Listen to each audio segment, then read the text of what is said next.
Days of people scrambling to find gas has highlighted just how damaging one cyber attack can really be. State leaders say the Colonial Pipeline situation shows us just how vulnerable we are. Capitol reporter Michael Hyland live in Raleigh for us tonight. And Michael, experts say these kinds of attacks are also on the rise, which is not good news.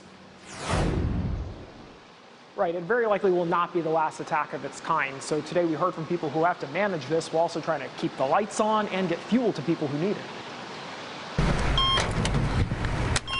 Days of frustration. It wouldn't be a gas shortage if everybody didn't panic. About 30 minutes now trying to find gas. And heartache. I really hope they don't just run out of gas. The ransomware attack impacting the Colonial Pipeline highlights a long-term problem. Edward Finley, the former chairman of the state's Utilities Commission, told state lawmakers Tuesday about trying to guard against these attacks. Part of this is sheer complexity of the grid.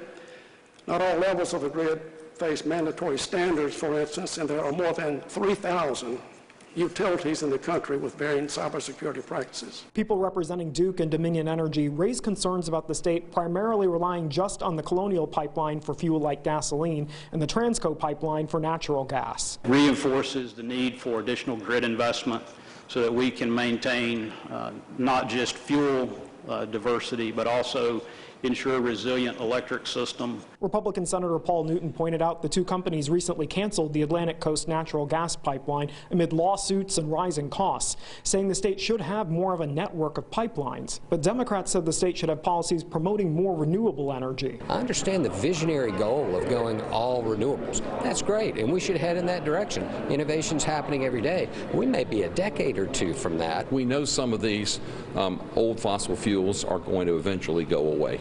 They just aren't cost effective anymore, and they cause more problems than the benefit they provide.